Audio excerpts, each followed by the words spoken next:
Un tribunal de Berlin a jugé que le rejet des demandeurs d'asile aux frontières pratiqué par le gouvernement allemand était illégal. Le ministre allemand de l'Intérieur affirme ne pas vouloir changer sa politique. Après 6 mois d'interruption, la bourse syrienne a repris ses activités.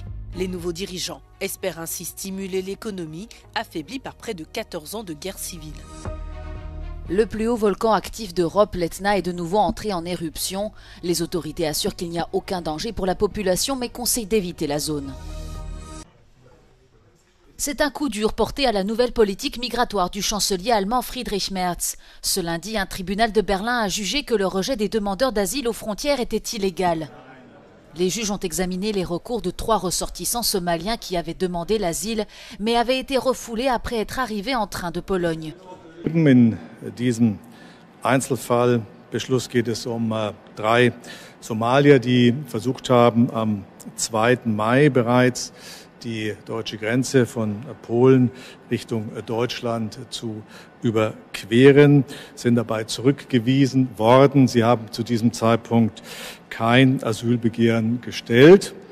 Ferner sind sie dann am 3. Mai erneut an der deutschen Grenze erschienen, wurden wieder zurückgewiesen, haben auch zu diesem Zeitpunkt kein Asylbegehren gestellt.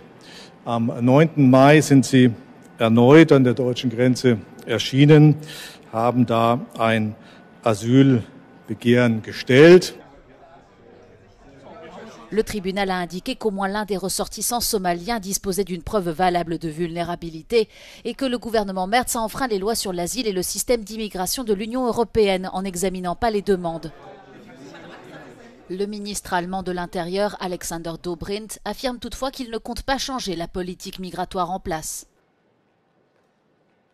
Wir halten im Übrigen an den Zurückweisungen fest. Wir sehen, dass die Rechtsgrundlage gegeben ist und werden deswegen weiter so verfahren, ganz unabhängig von dieser Einzelfallentscheidung.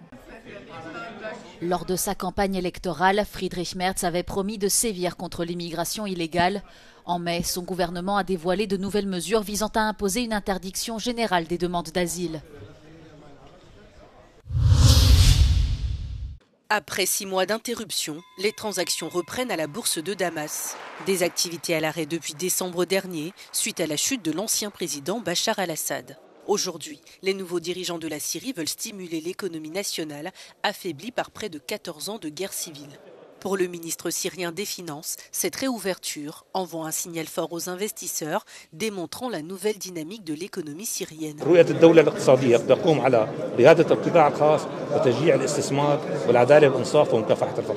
نحن منفتحين على الاستثمار، ليس لدينا أي عقد، ليس لدينا أي قيود، منفتحين على الاستثمار، من نرغب أن يستثمر في سوريا أهلا وسهلا به، سيجد الفرص الكثيرة وسيجد الفائدة الكبيرة وسيبني قصص نجاح. Cette réouverture intervient alors que les restrictions internationales imposées à la Syrie sont progressivement levées. Le président américain Donald Trump a été le premier à prendre cette initiative. Le Royaume-Uni et l'Union européenne ont suivi cette démarche en allégeant les restrictions et en levant les sanctions afin de donner au pays une chance de se redresser et de se reconstruire.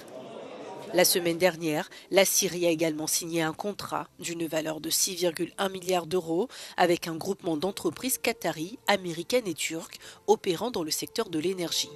Ces entreprises mèneront divers projets énergétiques qui devraient permettre au pays de couvrir plus de la moitié de ses besoins en électricité.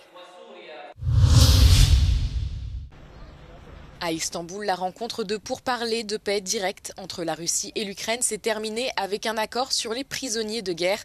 Les présidents Zelensky et Poutine n'étaient pas présents aux négociations. Ils ont tous deux envoyé des délégations. Selon le ministre ukrainien de la Défense, Rustem Umerov, les deux parties ont convenu d'un nouvel échange de prisonniers, un format tous contre tous, qui permettrait aux prisonniers de guerre grièvement blessés et gravement malades, ainsi qu'aux soldats âgés de 18 à 25 ans, de rentrer dans leurs pays respectifs. Kiev aurait proposé à Moscou de nouveau pourparlers entre le 20 et le 30 juin. Avant les négociations, le président Zelensky réclamait un cessez-le-feu inconditionnel de 30 jours, proposition qui aurait été rejetée par Moscou, la libération des prisonniers et le retour des enfants déportés. Côté Kremlin, aucune condition n'avait été émise avant la réunion, mais Vladimir Poutine a déjà demandé à l'Ukraine de se retirer des régions du Donetsk, Louhansk, Zaporijia et Kherson, 4 régions que la Russie a illégalement annexées en 2022, mais qu'elle n'a jamais totalement contrôlées. Cette demande a été rejetée par Kiev et ses alliés. Les pourparlers se déroulent sur fond d'escalade des combats de part et d'autre. L'Ukraine a lancé une attaque surprise contre 4 bases aériennes russes et la Russie a mené dimanche l'attaque de drones la plus importante jamais réalisée contre l'Ukraine.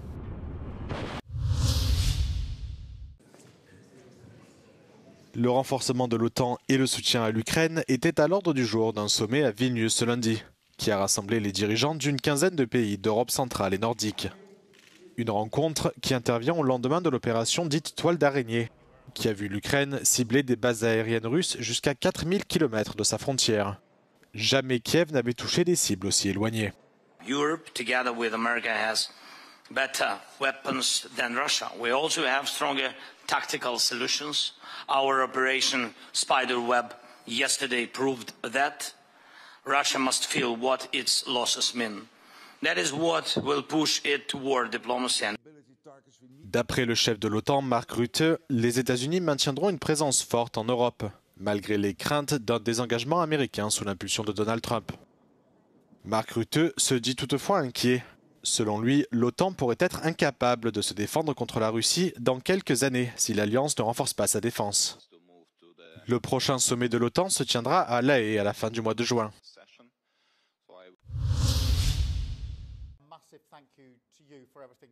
Au Royaume-Uni, près d'un an après le lancement de l'examen de la défense stratégique du pays, Keir Starmer dévoile un vaste plan de réarmement visant à préparer les forces armées britanniques à des menaces de sécurité majeures. En déplacement à Glasgow, le Premier ministre britannique a présenté sa feuille de route et a dit vouloir transformer le Royaume-Uni en une nation prête au combat et équipée pour les décennies à venir. I can announce today that we're going to build at least 6 new munitions factories in the United Kingdom, generating over 1,000 jobs. We will build thousands of new long-range weapons in the United Kingdom to boost European deterrence, supporting around 800 more jobs. We will defend our homeland by investing in our air and missile defence to better protect these islands. We will create a hybrid Royal Navy, blending drones with warships. Le Royaume-Uni a annoncé la construction de 12 sous-marins à propulsion nucléaire dans le cadre du pacte AUKUS, conclu en 2021 avec l'Australie et les États-Unis. Le pays prévoit également de renforcer ses capacités cybernétiques et numériques, ainsi que d'accroître le nombre de logements destinés aux forces armées. Ces équipements s'inscrivent dans le cadre des dépenses de défense, portées à 2,5% du PIB d'ici 2027, puis à 3% au cours de la prochaine législature. Karol Nawrocki a remporté l'élection présidentielle en Pologne, devançant le maire libéral de Varsovie, Rafał Trzaskowski. Le candidat conservateur a remporté 50,89% des voix. Cet historien, ancien directeur du musée de la Seconde Guerre mondiale de Gdansk, d'où il est originaire, est critique à l'égard de l'OTAN, de l'Union européenne ainsi que du soutien occidental à l'Ukraine, mais surtout un grand admirateur de Donald Trump. Il s'est d'ailleurs inspiré du président américain pour son slogan de campagne « La Pologne et les Polonais d'abord ». Il a également pu s'appuyer sur les votes des électeurs d'extrême droite en acceptant notamment les conditions d'un de ses chefs de file, Sławomir Mencen, qui candidatait au premier tour. Karol Nawrocki a revendiqué sa victoire dès la publication des premiers sondages de sortie des urnes dimanche soir. Udało nam się zjednoczyć cały obóz patriotyczny w Polsce, cały obóz ludzi, którzy chcą Polski normalnej, chcą Polski bez nielegalnych migrantów, Polski bezpiecznej. Le gouvernement du Premier ministre Donald Tusk devra lui composer avec un chef d'État hostile à son programme libéral et pro-européen, ce qui risque d'exacerber encore davantage les tensions dans une société polonaise déjà très divisée. Trafic d'enfants, corruption et falsification de documents. Un nouveau rapport fait état de graves malversations dans de nombreuses adoptions d'enfants étrangers par des familles suédoises durant les 50 dernières années. Au vu de ces conclusions, les enquêteurs exhortent le gouvernement suédois à mettre progressivement un terme aux adoptions internationales dans le pays et à présenter des excuses officielles aux victimes. När det gäller då den framtida internationella adoptionsverksamheten så är mitt förslag att verksamheten med att förmedla barn för adoption till Sverige avvecklas.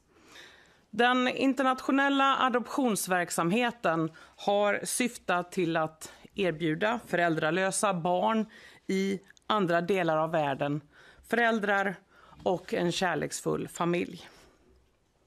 Men frågor har väckts om huruvida oegentligheter skett och därför hoppas jag att kommissionens utredning ger svar på eller är ett första steg mot att ge svar på de här frågorna. La Suède est le dernier pays européen en date à remettre en question sa politique d'adoption internationale. Depuis l'année dernière, les Pays-Bas n'autorisent plus leurs citoyens à adopter des enfants à l'étranger, après qu'un rapport a révélé de nombreux cas de vol et de trafic d'enfants. Il ne sera resté endormi que quelques semaines. Le plus haut volcan d'Europe, l'Etna, est de nouveau entré en éruption ce lundi. Une immense colonne de cendres, de gaz et de roches s'est ainsi échappée du mont situé en Sicile. Selon l'Institut de géophysique et de volcanologie italien, cette reprise d'activité est due à l'effondrement de certaines parties du cratère sud-est du volcan, ce qui a provoqué des coulées de lave. C'est la 14e fois que l'Etna entre en éruption au cours de ces derniers mois. Un tremblement volcanique a été détecté pour la première fois lundi dans la matinée, puis plusieurs explosions appelées éruptions stromboliennes ont suivi. Malgré les images impressionnantes, le président de la région Sicile a assuré qu'il n'y avait aucun danger pour la population. Il s'appuie notamment sur l'avis de plusieurs experts qui lui ont assuré que la coulée n'avait pas atteint une zone fréquentée par les touristes. Le responsable de la protection civile régionale recommande toutefois aux touristes d'éviter la zone en raison de l'évolution potentielle du phénomène.